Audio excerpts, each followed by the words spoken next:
And we're back. Welcome to Print Your Games, the podcast where we talk about the wonders that is the magic box that makes all the toys we want. All the toys. I'm Jefferson J. Thacker, also known as Param, and I'm joined by... Kristen N. Sowards, also known as Lost Spheres. Yes, and this is the debut episode of Print Your Games, the podcast all about 3D printing for your role-playing games, war games, tabletop games of all sorts, and anything else that you can do with these tiny little plastic figures and rolling dice next to them. So, which turns out to be quite a lot. Yeah. This is going to be a regular podcast, and I'm super hyped to have Kristen here. So before we get started too deeply into it, let's do a little bit about our background in 3D printing. I have been 3D printing since a few years now, and I absolutely love it. I am focused mostly on the resin world, though I am definitely getting my FDM feet wet and printing lots of fun terrain with my filament printer. And I was getting into 3D printing just before the pandemic, so I had a lot of time to develop a new hobby. What about you, Kristen? This is relatively new for me. I've just jumped in about, 3 or 4 months ago now at this point. I knew I wanted to do it, so I started collecting files a little bit before that, and I had quite a smog-like pile of digital STLs already building up. But when I finally got my first one, I just went ham, and I can't stop. No, you may have gotten in recently, but you got in with both feet immediately. You went straight for you started with a Mono X and you went to a Saturn. Yeah, I got a Mono X and a Saturn within a couple of months of each other, actually. Yeah. Oh, that is not the beginning path I would recommend. Oh, no. I'm peeking. That is not the beginning path that I would recommend for most 3D printing hobbyists and beginners. No. I would say Mars 2 maybe, or like Elegant Mars 2 or Anycubic, just a mono, right? Little guy. Right, yeah. And we will get into getting into 3D printing as the main topic for this episode. But before we do that, let's talk about what we printing. What are we printing lately? Because that's about this hobby, making cool things. What are you printing right now, Kristen? Well, I just am wrapping up some Halloween prints. I did a ton of specters and wraiths from a couple different Patreons, actually. I believe Broken Anvil and maybe White Werewolf, maybe. But kind of hodgepodge together, and it's fascinating how much a paint scheme can make figs from different places look similar. Mm-hmm. It's a very shady trick, but it works very, very well. And then I did the Pumpkin Warriors. I had a special Halloween event where the God of Corruption influenced the pumpkin patch that the characters were near. Because I don't tend to do casual laugh-off sessions very much. But when you can go all in, and with 3D printing, you can go all in. And I could just have these big, crazy, savage pumpkin monsters. They've got scythes and battle axes and all this gnarly stuff and creepy scarecrow people. It was super cool, and my friends just loved it. I was blown away when I saw your first pictures of these, and then you were like, when we first started talking, putting this podcast, you're like, my painting's okay, and then I saw this, I'm like, your painting's a little bit more than okay, Kristen. Your painting is leveling up fast. There's still work to do. And then I went from those to the monks, monkey monks, Venara monks, or if you're a Hadozi loving Spelljammer type, that you could use them for those as well. But I did those guys for martial arts spirit summoner that my friend played. I play weird stuff, so you're going to hear stuff when I'm talking that you're going to ask what game it's from, and it might be from a game you play every week, and it's just weird. I also write third-party content for Pathfinder and 5e D&D, so you're going to hear me say stuff and be like, what is he talking about? Feel free to leave a comment about that, and I will happily try to respond to that in some way. And then currently, I'm moving on to a couple new projects. I have from Battle Yak, they did the Dragir Soul Reavers, and they have these big, huge, monstrous berserker things that kind of look like Gautham from Dark Crystal, or they also kind of remind me of Kuori from Eberron, if you're familiar with 5e, or actually I guess Kuori were all the way back in 3035. The dream nightmare monsters, they look like those, and I'm using translucent resin to kind of even go deeper into that look. You sent us me a picture of that. This thing it's absolutely creepy. It's super cool, but yeah, I haven't got the priming and blending obviously started on that yet. And then on the flip side, for Christmas, we're gonna do a Starfinder game for the folks who are here, and I saw those awesome new Wraith figs from One Page Rules, and man, I had to have some. So I'm also using, I had a lot of orange translucent resin, so I started some up on that, and hopefully I'll be able to show those off next time. So what's up with all the Wraiths? Why so many Wraiths? Why so many Wraiths in my game personally? Yeah, like, why do you need to print up a bunch of Wraiths? Well, so in my current other project, I'm doing a thing called the Crossing to Vyar, and it's about people fleeing a dying world. And on it, there are these undead princes, the 9 bone princes. They are the rulers of the world, and their solution to like keeping everybody alive in this dying world was to kill everybody and turn them into undead. And so this like extraplanar rescue organization is doing this mass exodus, trying to evacuate the living away from them. And obviously the Bone Princes aren't happy about that, especially with their undead warp perspectives. Their subjects are their subjects, and possibly their food, depending on what type of undead we're talking about. So they commanded this massive flow of wraiths to try to capture back some of the people and possess them, and engineer their return from back to the world that they were taken from. So, okay, I'm looking at them right now, and when I first look at this, I did not expect you to tell me that they weren't all from the same source. So these are, how many different types of models are? How many different sets am I looking at here? I think it was 3 different Patreons at least. I want to say definitely Broken Anvil, I think, and I want to say White Wolf Tavern, and maybe some Epic Wraiths, but I just kind of went for some that had a lot of similar looks. It's really great on My Mini Factory or similar sites. You can just keyword and pull, and sometimes I actually use that to search my own collection, because I'm like, oh look, I already own this one. Pull it out. So but yeah, and then like I said, a little cheater paint scheme. I'm still going to probably go back and experiment on the white airbrushing I did on the top, because that was more just kind of to like finish it. I'm getting into weird gradient zenithal priming. I blame Dana Howell. Yeah, Dana Howell is amazing. In a good way. Yeah, all the gradients forever. I am nowhere near Dana's airbrushing skill though, so hopefully someday I'll get there, but started to do the white on there so that maybe I could try some interesting, like maybe blue off blue highlighting effects. We'll see. Now that I've kind of had the game, see, I usually, and this is probably something our listeners, viewers, whatever should know, is I'm usually prepping for the next thing I'm going to do. So I have a sit down game in 2 weeks. So right now my Soul Reaver stuff is all focusing on that. I'm going to blast through that. I've got the Wraith, the tech Wraiths for One Page Rules that I'm going to be using in a Starfinder game. And I'm always going to go for like table ready playable. I'm hoping to maybe do the Wraiths well enough to submit them to the One Page Rule painting contest this year. But I don't think it'll, if I get an honorable mention, I would be happy with that. And I don't even know that'll happen, but hey, can't hurt to try. Good luck with it. I know with the larger Patreons, there are a lot of entries that get a lot of talent, and I mean everybody's trying to get that free 3D printer every month. Sure. I did get something free, but not a 3D printer. What'd you get for free, huh? Looks like a very new Patreon, I should give them a shout out, called Puppets War. Okay. They do stuff kind of leaning 40K-ish. They did a talk about your favorite mini thing, and they did a samurai orc that was super badass, and they're Oni influenced orcs, so they're kind of demon orcs.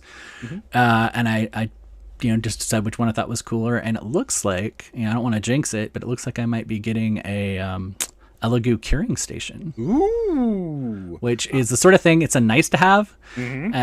but I never would have bought myself, so I'm so stoked if I end up getting that. It's going to be a great thing. So, Oh, yeah. okay, yeah. I really want one of those curing stations. I am like, I should have gotten one ages ago, but I'm still using my little hobo box that I built myself out of like a clear plastic shoebox and aluminum foil. I'm using a nail curing station. Oh gosh. I've seen people use those. I'm like, how do you get the mini inside of it? It works great on anything large. If you're familiar with Pathfinder or D&D sizes, Mm-hmm. large or lower, it's great. Or Mm-hmm. sectional pieces, but man, trying to get something like huge in there is just a nightmare. Right. Ooh. And what I am working on lately is Yeah. I've got two projects ongoing right now that I'm working on. And because I have two printers, I can poke both bears at once. And the first thing I'm working on is finishing off this elf army that I've been grinding through for the past few months. And most of the stuff I have is from Lost Sword Miniatures. And they do some amazingly detailed high elf, kind of like Warhammer Total War inspired elf work. It's very, very cool. Yeah, Tell me you're going to show them the birds. I am. And the other elves I'm using is from Titan Forge, their Highborn elf set, and it is So good. so nice mini. And this is like one of the minis I've deep dived into. Is like I'm using all of my techniques that I've learned over the years to paint this mini, and I just love it. And also, it's a huge mini. It is this giant eagle, and there's this high elf commander just standing on the stool, not even sitting in the stool, because elves don't sit when they ride things; they dance all over them. And so it's just with a sword up in the air, and I'm going to go ahead and bring it up on screen. And That fig is so badass. yeah. And so I had just gotten in the Pro Acryl paint line, and this was it was like I enjoyed it, and I wanted to paint a whole model using those paints as much as possible. So there's a lot of other paints involved, and I just wanted to go all out on a model for once, just give it everything I have and get a lot of airbrush practice in. And one of the things that I'm sure you agree with is once you start 3D printing a lot of minis start to build up. And so finding ways to get those minis painted fast is going to be a good time. Oh, yes. Yeah, and the airbrush can save some time. And like I said, priming base coat colors isn't a bad way to go. You can save a lot of time. And so this is zenithal priming. This is lots of airbrush work. This is contrast blended into other colors. And I love the wings that just pop. The transition from the brown to white looks so good. And I'm really proud of this one. And the other thing I really like is if you look at his cape that's just sort of floating out there, this is I often take inspirations from a piece of art I see that I want to put back on the miniature. And do you remember Jim Lee's Batman from the 90s? I love Jim Lee. Solid black with like hints of blue outlining. That was what I was going for with the cloak on this one. So that's like a very dark Prussian blue, and then just like sketched out highlights of what would already be a very dark blue, but it looks like a very bright highlight in contrast. They look wicked cool. Yeah. And so, yeah, lots of printing on the elf army. That's been a big thing for me lately. Lots of printing and painting there. And also, I'm wanting to get more terrain, especially terrain for Frostgrave. So I've been cranking out a lot of big filament print terrain, which most of it is from the Lovecraft, Ian Lovecraft's Frost. No, it was Frostguard Ruins. I keep wanting to call it Frostgrave Ruins because even he does a few times. It was very much meant for this purpose. Frostgrave is a popular game, and these runes were absolutely meant to be played with Frostgrave in mind. And it's just this massive ruin set with like multi-level, like gothic, Skyrim-y ruins covered in like rubble, and that can be done up as snow with towers and stuff. And then just like a few minis tossed on the side. And I like it because everything that Lovecraft puts out is completely supportless. And Yeah. I don't mind, I don't really even like supportless minis on my resin printer because printing flat on the bed gets complicated. It works sometimes. There's things to consider when you're printing flat on the bed. But on my filament printer, every time I can print supportless, I will print supportless because getting those supports on a filament print and getting them off cleanly is absolutely needed. Yeah, you're making me want an FDM. I don't have one yet, so. I mean, honestly, that's kind of like everybody is going to eventually go down. No, not say everybody, but like the 3D printing rabbit hole eventually leads to a fleet of printers in the garage. I mean, that seems to be what it goes to. Like, I'm being very kind to the rest of my family that I live with, that I'm not absolutely filling our utility room with 3D printers. It's just the one resin printer and the one FDM printer for now, even though I kind of have an Ender 3 Pro sitting in a box, and I'm like, I could set that up next to my other filament printer and ha ha ha ha ha. Yeah. I'm sure they'd love that. Yeah. But there's stuff you can print on resin that you can't print on a filament very well. And then on the flip side, if you want to print big or you want to print dimensionally accurate in ways that will not warp super easily, printing on filament is the way to go. Yeah, FDM printers. So I think that's a good way to lead into our topic of discussion for the day, or at least one of ours, is we love 3D printing. Don't you love 3D printing? Of course we do. We love it so much we started a podcast about it. Yes. Why do you want to 3D print? Why would a gamer want to invest hundreds of dollars, okay, tiny, just a couple hundred, maybe three, into a 3D printer? Keep telling yourself that. Yeah. Into a 3D printer, and learn how to make their own minis and terrain and stuff. Why not just go buy our stuff at the local game store? Why do this 3D printing hobby in the beginning? What's the coolest parts that brought us here? For me? Yeah, go with you. Like I said earlier, I run weird stuff. I run not just D&D or Pathfinder. I run planar adventure D&D and Pathfinder. I run multi-universal superhero games. I run sci-fi. The bad guys in my current sci-fi Starfinder game are called the Plurality, and they're from another universe. And so there's just weird stuff.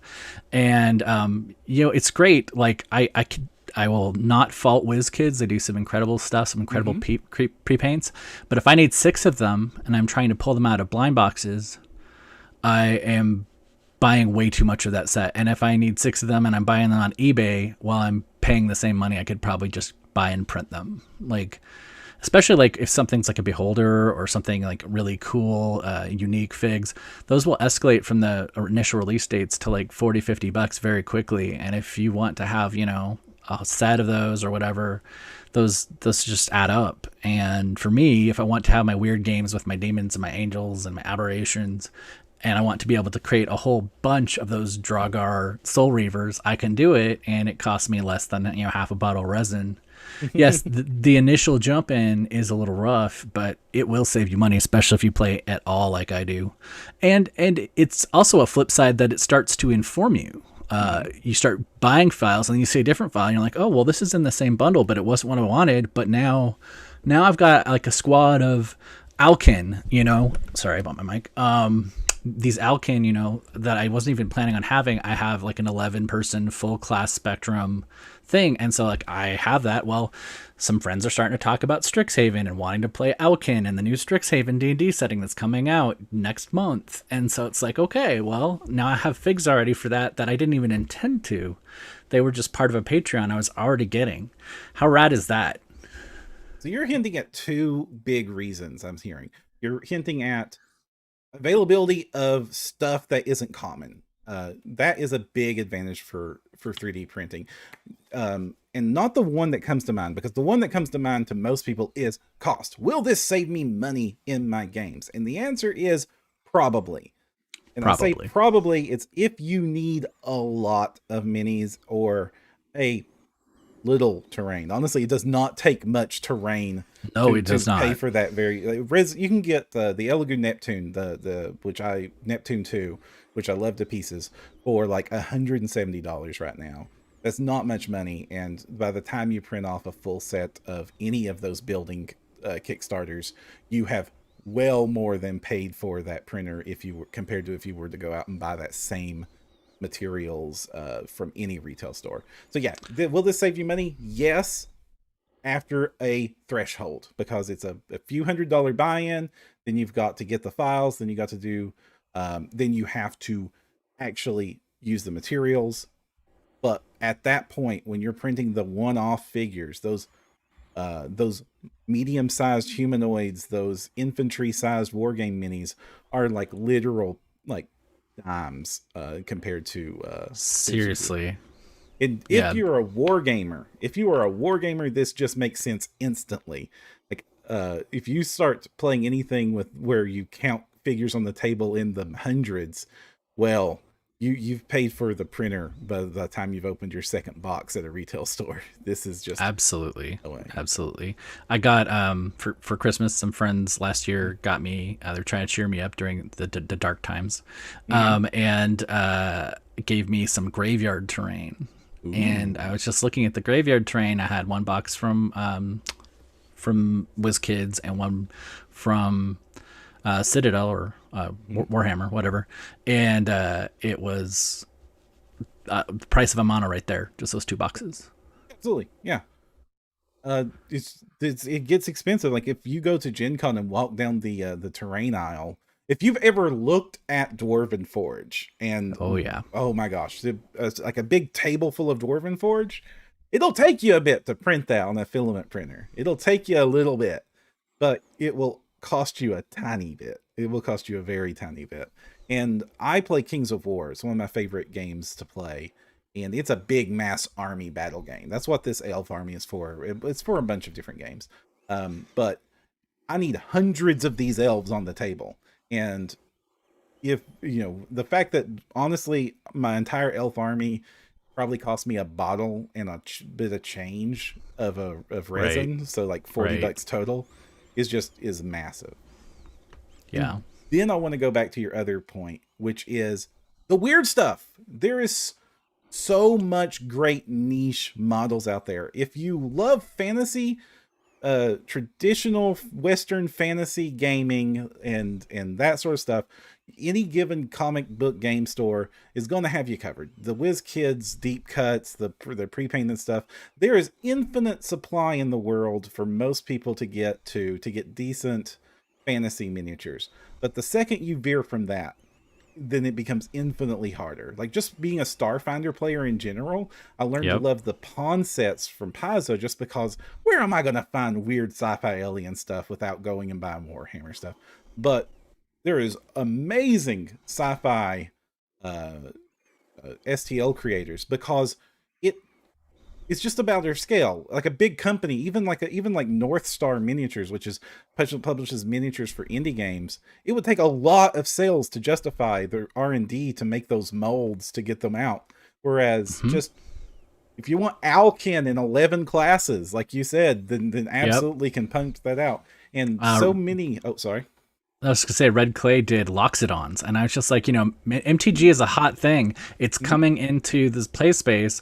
And a lot of people in these 5e games are going to need figs, and they're not going to keep up the demand on them. They can't. And so to just have all these creators bringing these, you know, new amazing sculpts into it for so cheap. Sorry, go ahead.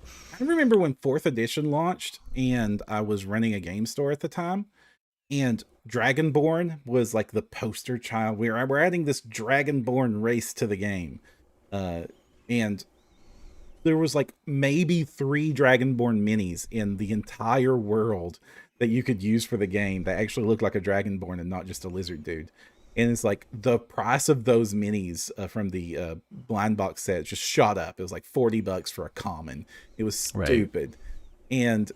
And right now, like if you like Loxodons or any other niche races, you can find probably find a set on My Mini Factory of like 1,000 different choices with modular hands.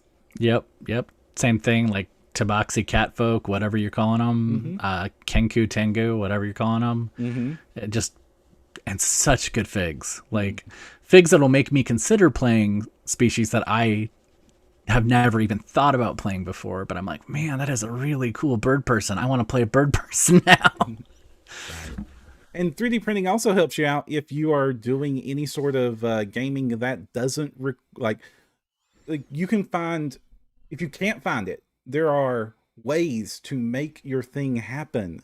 You can use online character creators like Hero Forge or Desktop Hero, or Titancraft to like make your figure customized and print that off and download it much cheaper than the $30-40 it costs to have Hero Forge mail you the actual ones that they print. They'll sell you the STL for cheap, or if you can get a subscription to them and just get a monthly allotment of STL downloads. Yeah. And then of course there's kit batching, whether the old school style of printing out parts and hacksawing arms and that's together, or digital kit bashing, which is just open up Mesh Mixer and Blender and like, I like his head, but I want that sword. And that's been my love, is just bashing together wonderful models. My Elf Cavalry is like 4 different sets. You were talking about it the other day. Like you had some Titan Forge weapons or something, and the riders were from a totally different set. Mm-hmm. Yeah. For me, I'm still OG. I need to get over my learning curve with all the software. So, and of course, there's the ultimate level up of learning Blender or ZBrush and having artistic skills and making your minis from scratch. Just like starting with the sphere, and then now it's a Loxodon, and now it's an elf, now it's a Chaos Warbeast. And I have been going down that little hole myself, like both for just real simple things like custom bases and trays and tools and even non-gaming things. Like my dad needed a special mount for his GoPro, and like I needed it that day and the stores were closed. So I just mocked up one, printed it out on my FDM printer. 2 hours after he asked for the mount, I gave it to him. You can just make stuff that your head to the computer to in your hands is a pathway that is absolutely intoxicating. I've done custom figs and mascot figures. Another one that I hadn't really thought of, and I started seeing, I was looking for a name tag. So I was going to be in a live stream, and I was playing a character who worked at a service station.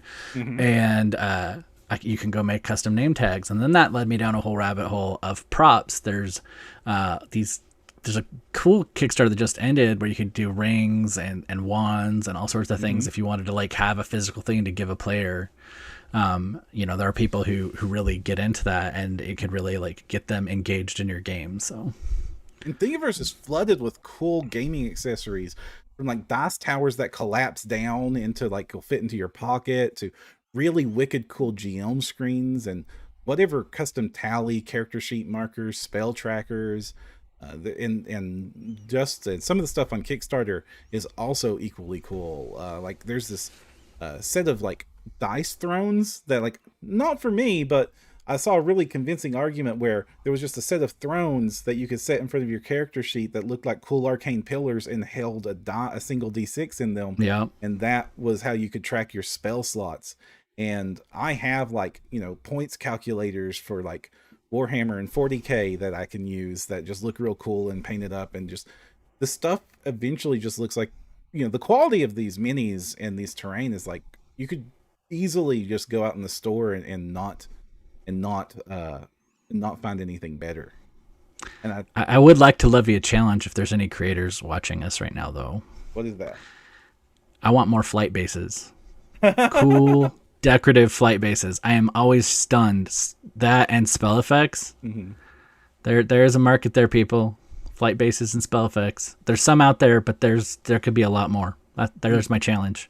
This is an emerging market, so while we did say that there's so much cool stuff out there for so many different types of games, there are still holes to fill. We are still as a war gamer, there are still like armies I can't print because nobody has picked up the mantle to go in that direction, or somebody did and I really don't like it, so I'm waiting for somebody else to do. And Sure. so there is opportunity for artists to jump in, but it is becoming a flooded field. Like I used to be able to keep track of every single 3D printed Patreon, but the last few months it has exploded and also divided into more than just Patreon, which we'll talk about in a bit.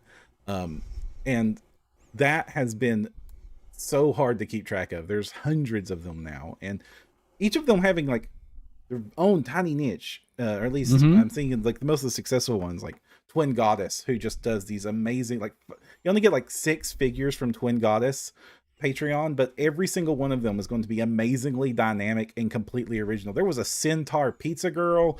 There's like what she calls the sexy drummer caster, which is just this like tiefling mage with no shirt on and abs for days with a wand out at a pose you would expect to see a female character wearing on the front of a Marvel book in the 90s.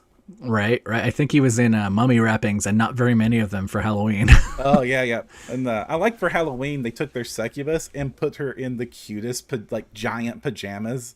Like the only thing you can even see is her face. Little puffy pajama suit. Yeah, it's very, very cute. If you like World of Warcraft, Bite the Bullet has been doing inspired stuff by that. And if you want like figs for your D&D game to look like Warcraft, check it out. Seriously. Anyway. And also Artisan Guild is heavily influenced by Warcraft art.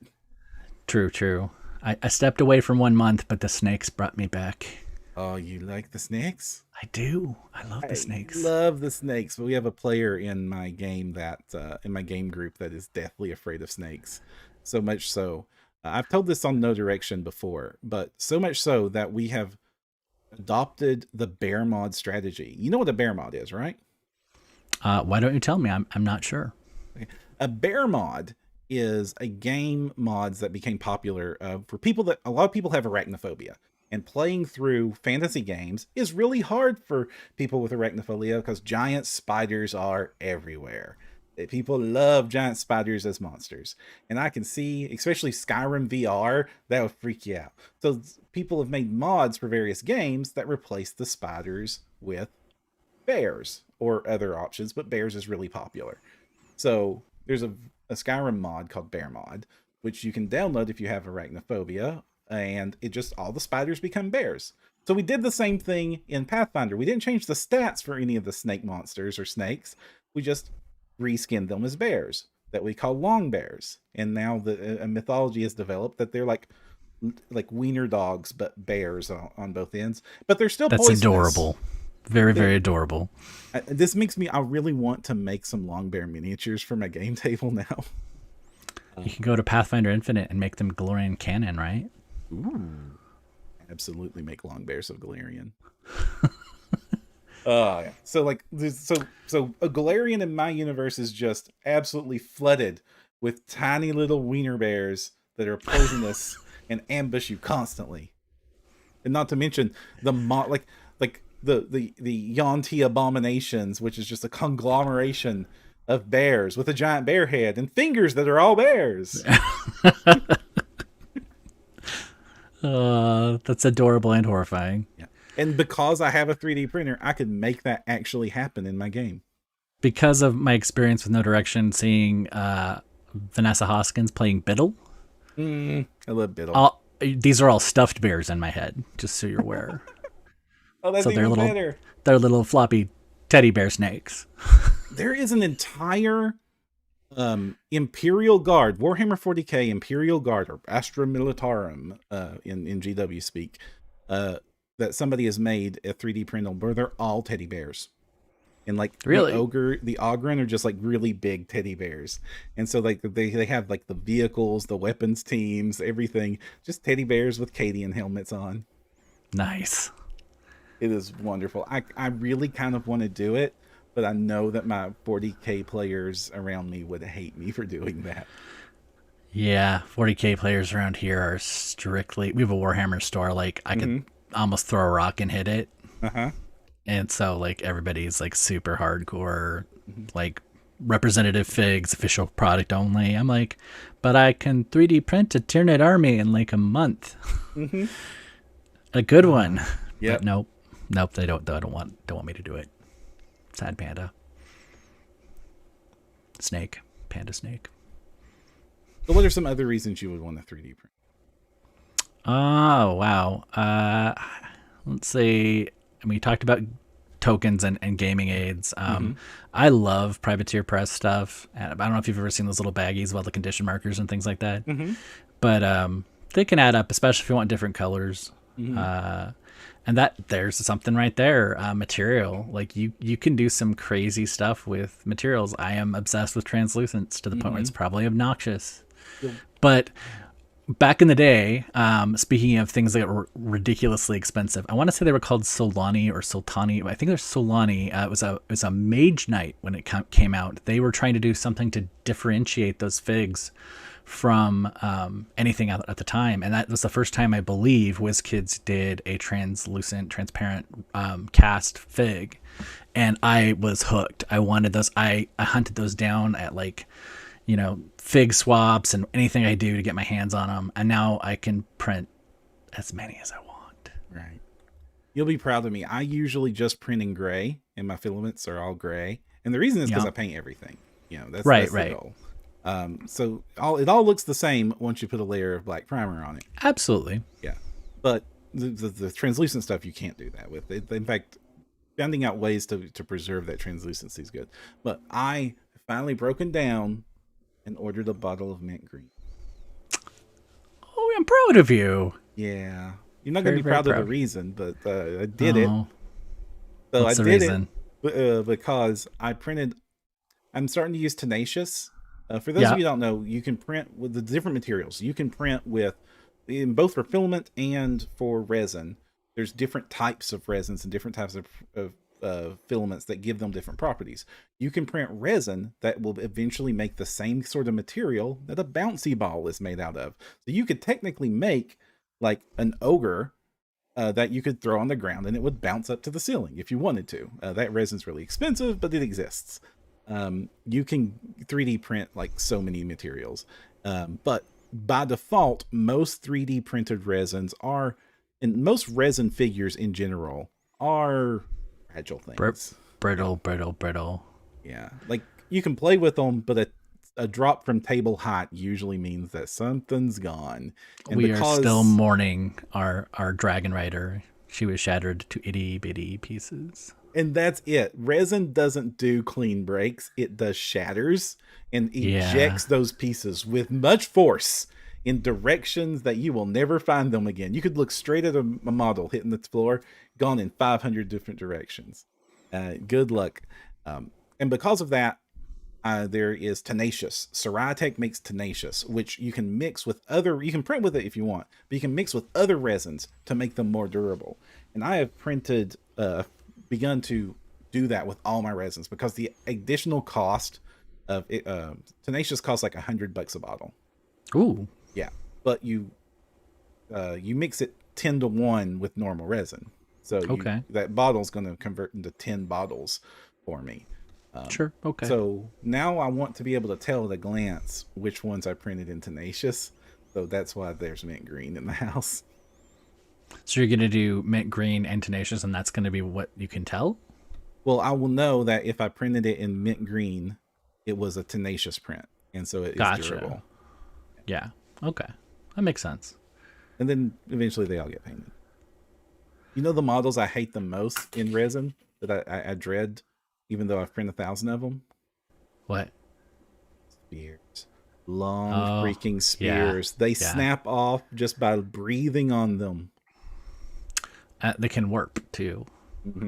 Bad. I had a fun experiment.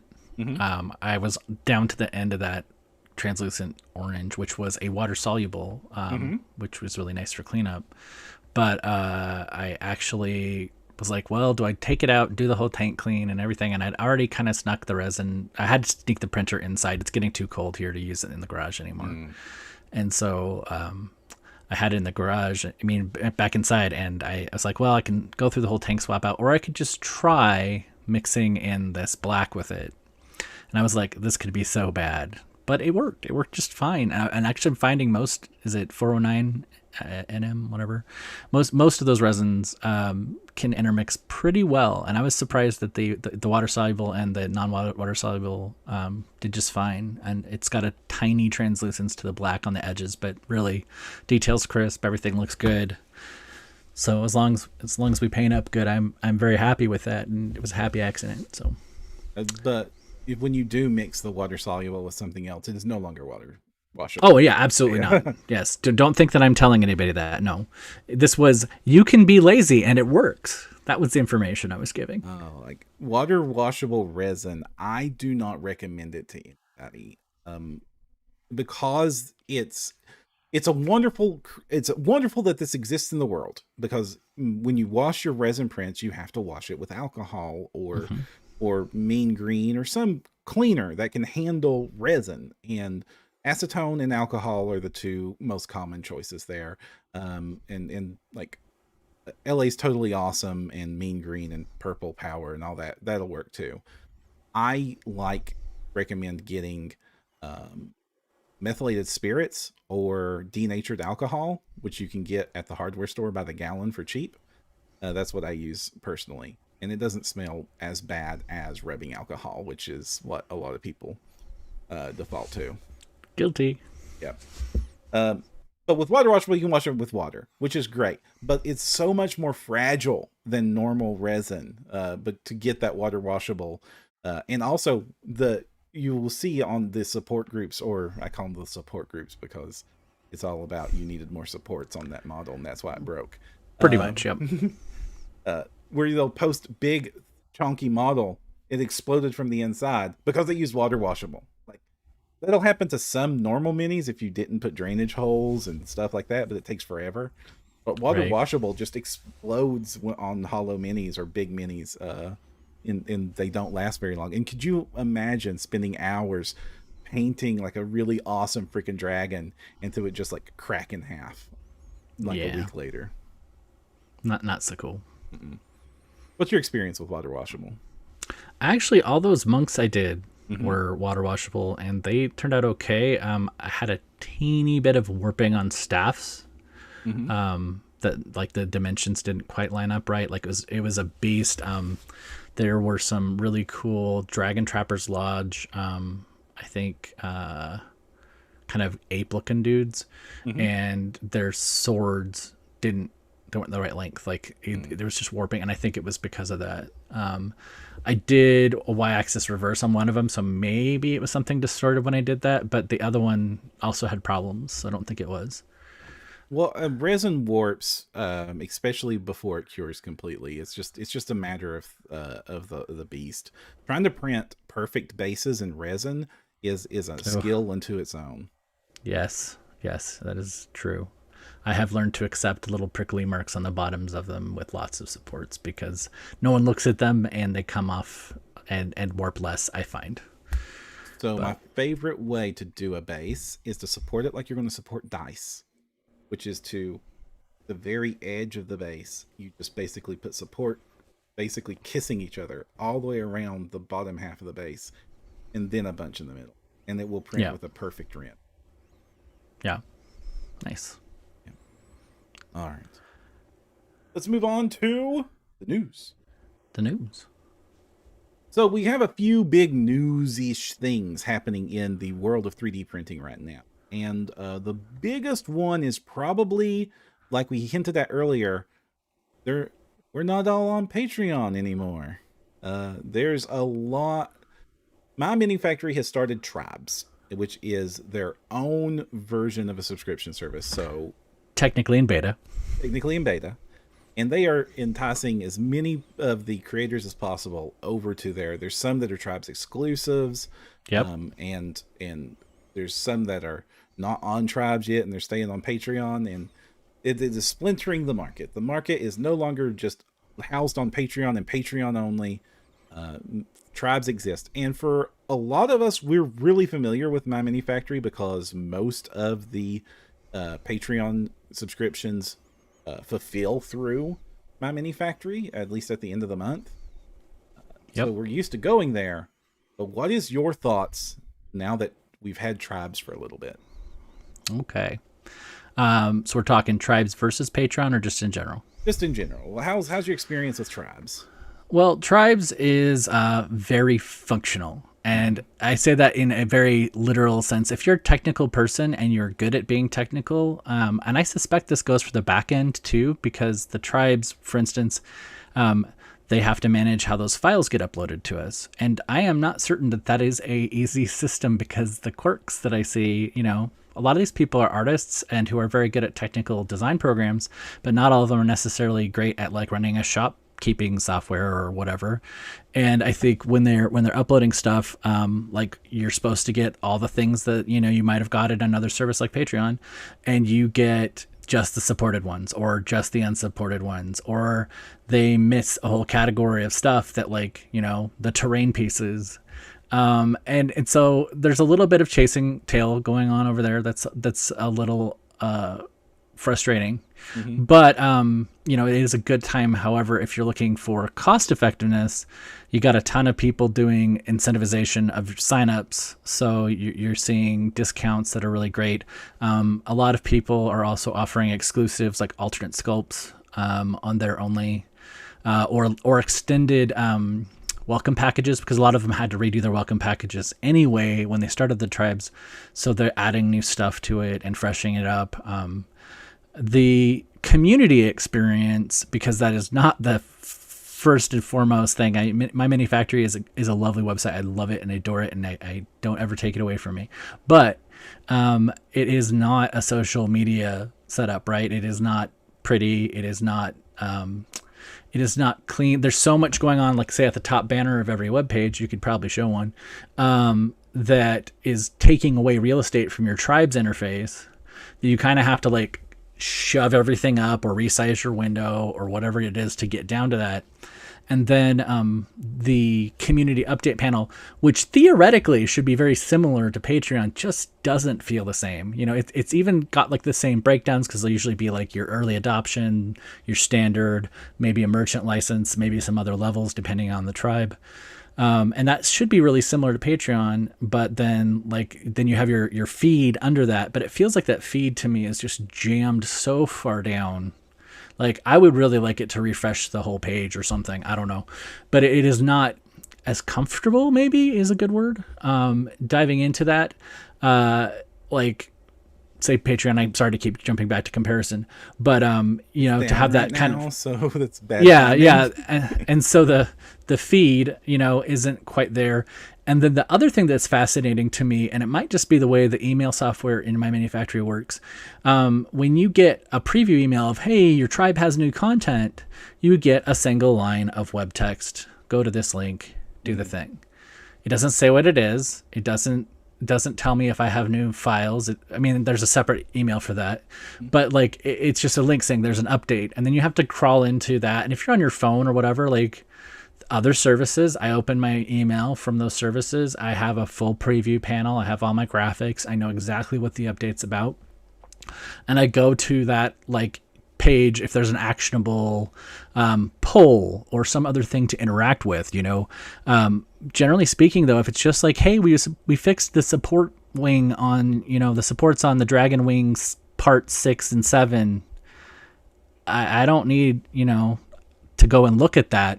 With My Mini Factory's current setup, I would have to click through to the link and go to the tribes page, which is going to go into my phone. And I don't know if you've ever tried to use that website on your phone. Yikes. Yeah, and so I usually have to wait till I get home to look at all my tribe stuff, which means I'm not hype about it. I'm not thinking about it, and chances are I'm not planning what army to print off of that. There's some tribes I joined immediately. I think Dragon Trapper's Lodge is on there that I switched over to tribes, a couple others. It's great, but I feel like I am less aware of them than I was before.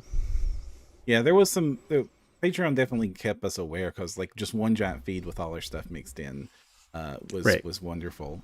But many of the things you just talked about, this isn't beta. Many of the things you just talked about, they've now gone out and sent out emails exactly naming those things, like the emails need be better, and we need to make the interface more easy to view and stuff like that. So they are definitely aware of a lot of those issues and are saying at least that they're working on fixing them. Oh, I have 100% faith in that they're gonna get there because Right. they have the community. Mm-hmm. You know, the creators are into it. I am really surprised. There are a couple people. I think Daybreak Miniatures, who I Mm-hmm. really like, went all in, full exclusive, and so like that for me was like, whoa, like I have to do this now if I want your stuff. Which, Mm-hmm. you know, and that for me as a consumer always gives me a little bit of a but at the same time, if they can get that service to the same quality we were expecting from other vendors, then who cares? Like I already use it to organize my files. It's the same as like drive through, you know, drive through RPG. If you're using PDF files for gaming, I like other vendors and I support those programs, but the organizational tools that drive through has and the way they present their product, same way, it's just better. So if my manufacturer can get their social aspect as good as other competitors, then it's gonna be hard to compete with them. And to an extent, that they were already the de facto host for Patreon files because Right. so many Patreons fulfill through them. And I do remember the dark days, but in the before times, when you had to keep on top of every Patreon to download the non-supported versions of the files before they disappeared. And it became like a monthly ritual at the end of the month to just go through my Patreon list and make sure I've got them. And then one or two of my Patreons would like cut it off on like the 28th instead of the Yep. first. And it's like, Yep. no. And then you have to do the little like email of shame. I forgot to I download the models this forgot, month. or Can it you timed please out send on me? me. Well, for Yeah. me, this is, you know, privilege speaking, Mhm. hard privilege, and I acknowledge that. I wasn't realizing that most of these were based in Europe, and so it was already the first there, and I was sitting there trying to download them on the 30th or the 31st, wherever the end of the month was. Mhm. And, you know, silly American, I didn't realize that it was already the next day for those people, and they shut it off, and Mhm. that was on me, you know. So And so yeah, when everybody starts fulfilling on, or almost everybody starts fulfilling on my manufactory, uh it was just a giant load off. There are groups that fulfill through their own private website instead. Last Sword is one of them. There's Loot, obviously, that isn't Patreon or my manufactory. It's just their own independent web page and 1,000 ads a week on my Facebook page. right, Heroes Infinite is their own thing Mhm. now too. Yeah. And I think that's great if you have a following, but there are Mhm. other people that are adapting that because this is a technical field, and a lot of the artists are also very, very tech savvy. And so a lot of them are like, well, then fine, I'll go start my own website and I'll get my 100% of the take. But I've pointed out before when we've been talking, I think it's Matt Station, somebody who's doing their own little website. And I don't think a lot of people know. I mean, there's a Facebook page, a couple free promo figs on my manufactory, and otherwise you have to find him by word of mouth. And for that person, you know, I don't know if it's serving them, you know, to be sure they get 100% of the profit. And I think that's great. Or they get, you know, minus whatever the operating costs and fees for the charges, whatever. I mean, they're getting a lion's share of the profit, we'll say. But yeah, you know, I don't know, other than me and other people who stumble onto them, who's going to find them. Right. And yeah, if you're not huge, it's hard to make your own. You can't take your ball and go home. And I use my mini factory to discover new artists and new miniatures all the time. Like part of my morning daily troll, like before I get to work, is to go on to my mini factory, check out what's been published new this today, and just scroll through the list of wonderful to see if there's a new artist I want to buy from or support. So they've already, and they pretty much are my miniature storage library, because I don't even download the files until I'm ready to print them anymore. I know As that I long as I'm shouldn't. convinced I have both supported and unsupported files on there, I Mhm. won't. Right. But if I'm only getting pre-supported, which a lot of patrons, keep your eye out for that, will give you just one format or the other. Ooh. And you want to make sure that you're not going to get stuck because you may have preferences. I like to do supports kind of half auto, half custom. Hmm. And you know, a lot of times the supports I get are way thicker than I would use normally, and they leave pock marks, and it Hmm. makes me angsty. And I like to do kit bashing, and it is really, I've done it before, but it really, Ugh. really bites if you want to change the scale or kit bash a pre-supported model. So like, Absolutely. pre-supporting is great when I can just throw it on the plate. And Titan Forge has started to pre-support in both 28 millimeter and 32 millimeter now, which Yep. is sweet. So I Yep. play at 28 millimeter because that's what the D&D minis match. That's what I have thousands of minis that match. So obviously I print for the scale that matches all my other stuff. Though you can kind of get away with 32s. But anyway, sorry, go ahead. Right, but not when they're ranked up in the same unit.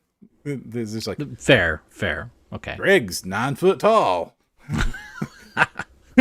He ate his Wheaties. Right. So Tide Forge is supporting in both 28 millimeter and 32 millimeter, and you just throw them on the plate and you're go. And if you don't got any experience supporting, that is a huge weight off of the worry of the world is to do that. Absolutely. But you can't kit bash, and I love to kit bash. I love to take this guy's arm, that head, and I'm going to put him on a chocobo. I mean, you could OG it, but I will tell you this: if you're used to doing the OG, break them and cut them and whatever, resin doesn't do that. Ooh, it is really hard. And you're to cut going resin. to have a really hard, so I would say if you're going to do that, print modular from multiple companies. I have found lots of conversions to getting, artisan guild figs hands to fit this company's hand slots, et cetera, and you can just noodle around with it, even just in Cheeto Box or some other software, and you can get there, but don't try to like just snap stuff off. You can salvage a break sometimes, but and if you are hobbying it up and sanding resin and cutting resin with jeweler saws, because that's about the only thing that can cut the stuff smoothly. I've got a couple of those here for hobby cutting, and that does work, but it's like gotta go slow, gotta go real slow, and it's a pain in the butt. You have to wear a respirating mask because you do not want to get resin dust in your lungs at all. That is the worst. The worst is getting resin, drinking the resin. Don't drink the resin. Please don't drink the resin. It's horrible poison. You will die. you're gonna get sick for sure. Okay. And it's not fun to getting in your eye either. Oh no, I've done that once. Never again. I've done that before. Yes, that was not good. Safety glasses are a good investment for this hobby, gang. It really is. Oh, Yeah. it Gloves felt like a and hot poker was just being shoved into my eyeball. Right here. I can still remember exactly where it was. It was the worst. Well, the other news besides my mini factory is there's a new printer on the block. We've DLP printers have happened. We've seen a bunch of DLP printers show up, but then the S1, the Prussia S1 SR1S, it launched, and this is the Speed Demon printer. It is the fastest resin printer available on the market for the hobbyist enthusiast. It prints layers in seconds instead of tens of seconds. And there's exposure time, which is what we're talking about right now. But then there's two things that slow your printer down when you are resin printing. There's the actual exposure time, which you adjust for your resin, where you shine the UV light or the laser, depending on what you've got, onto the goop to make your solid layer. And then there's the travel time of the build plate lifting off of the FEP and going back down again. And that's a flat on flat suction removal, which is really rough on the FEP, by the way. I'm still on my first one on my Saturn. I'm kind of amazed. Wow, that has lasted a while. The has. large format printers, I found that my Saturn burns through FEPs a lot faster than like a Mars would. Don't say that. I don't want to change it. I know, it's a pain. And like with the Mars, it was so much of a pain that for my Mars, I used to just order the plastic ones that were already pre-made. And I would just swap them for a while before I think I went through 4 of those before I bothered to actually change one. Like you bought a whole new tray? Yeah. Because you could get 2 trays for like $20 that had the FEP already installed in them. And I was like, I need spare I trays totally anyway. do that. I would totally do that for my Saturn to avoid doing it. It would be more than $20 for a Saturn. I know it would. It was more than $20 for the 2 or the 5 FPP tube I got. Mm-hmm. I did buy one because of my experiences with my mono, which at some point we will talk about, but let's not right now. It's still too soon. So the Prussia, Prusa, Prussia? Prusa. Prusa. Prusa. The new SL1S, the Prusa SL1S speed printer. The S stands for speed. It solves that problem because it doesn't just peel from the build plate. The actual print bed lowers and it tilts forward to peel the layer off. Oh, interesting. So the bed peels itself away from the print, and the print head just moves a little bit. Huh. So that cuts down on that travel time, which is most of your printing time. Especially if your room settings is travel time of the mechanism. How high are the walls of the tank then? Because if that tilts, yay. It is definitely the full mark is halfway up the tank. Do not overfill this tank. Yeah, I can see some. I can see some sadness happening there. But it's about this is a Mars size. Okay, a 6-inch screen size printer. It's a little so bigger. You're printing just a few figs at a time with that, right. But it's fast as hell. Which is still a lot. If you just want minis and stuff, a Mars 2 or Mars 3 or a Anycubic Mono is perfect. So it's small, but it's the right small. And most resin models and most models are designed to be printed on this because this is the printer that most people have, the size that most people have. Well, this thing just peels away and it can print super fast. It's like 2 hours to fill the entire build volume of the printer. Right. So it's nuts. And I'm just like, I want it so badly because speed is wonderful. That's another thing I like about 3D printing is I don't have to wait or go to a store or wait for Amazon to bring me my monsters. I can just print a whole tray full of Minotaurs and I'll have them in a couple of hours. And this thing here is super fast. And for mini style printing, it would be almost no time to get your minis off of it. Dare I ask the ticket on it? $2,000. Oh, yeah. Prusa's stuff is higher quality than most, so that is the good thing there. I will dream of such a printer for some time first. Be waiting for this tech to proliferate because 3D printing tech is moving super fast. Yeah, I would love to have that printer, but like $2,000 is a no-go entry for me. I would honestly. If I were to buy a new resin printer, it would be like a Mars 3 or something. But it does have a big advantage is that Prusa is open sourcing it. So it's not locked to Chitubox like every other printer is. Every other resin printer seems to be. Yeah. Be interesting to see how that impacts the market as a whole.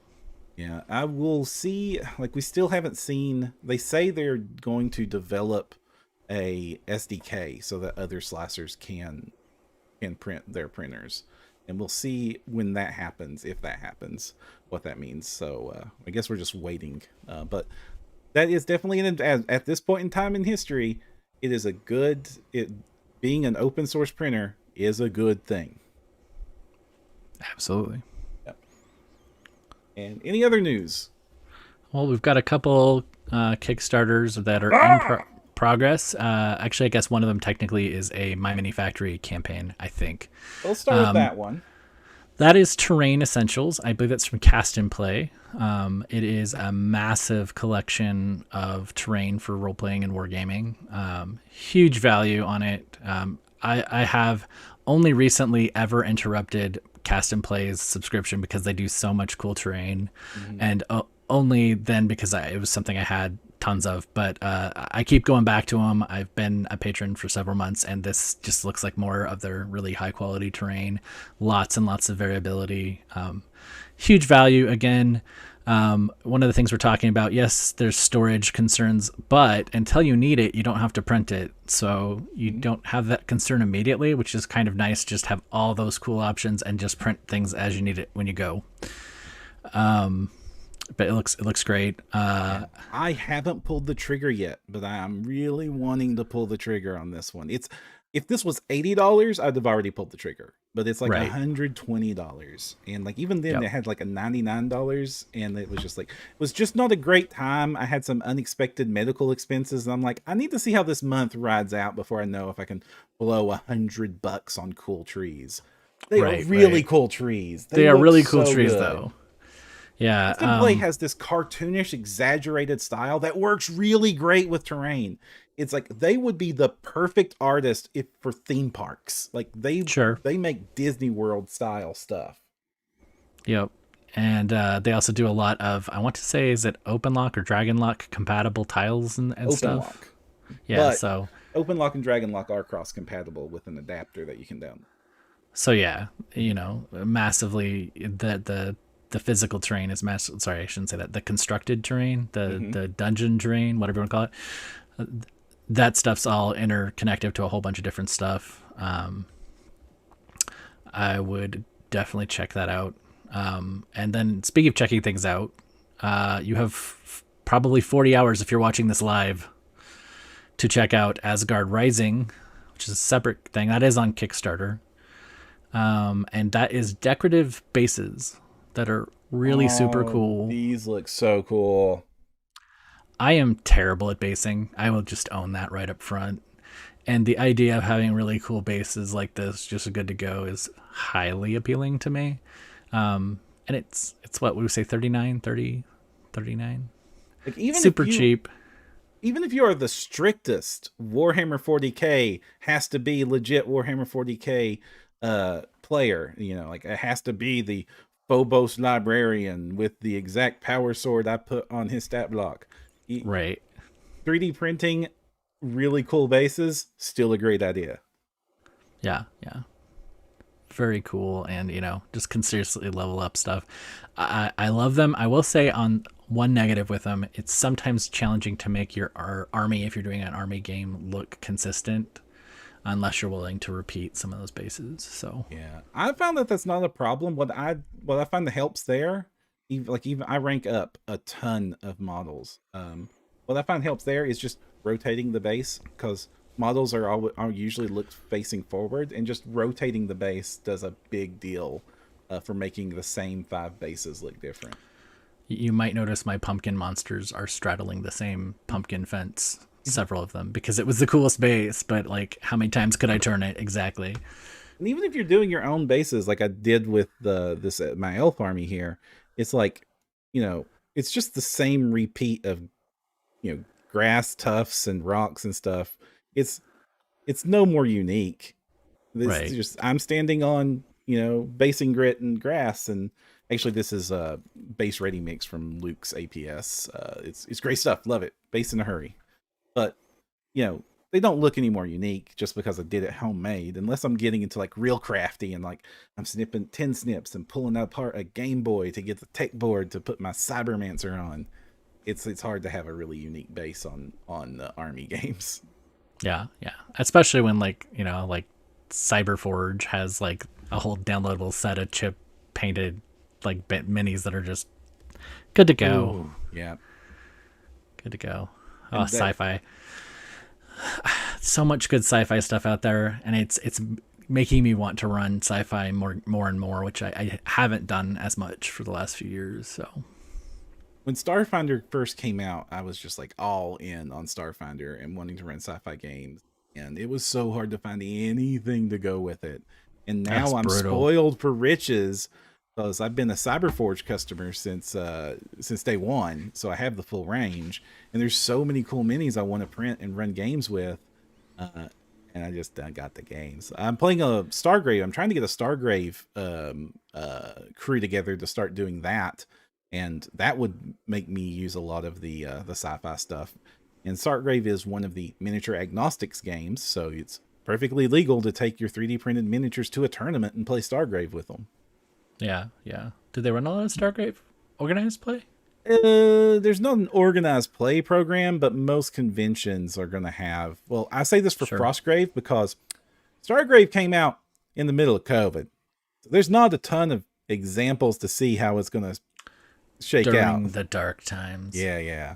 Like Oathmark came out literally like the week that COVID broke out, and it was like blasted through the sales charts for war games, for independent war games. And like Joseph McCullough was on a podcast, and I forget what podcast it was, and he was saying it's the game that has the worst possible ratio of ownership to playing.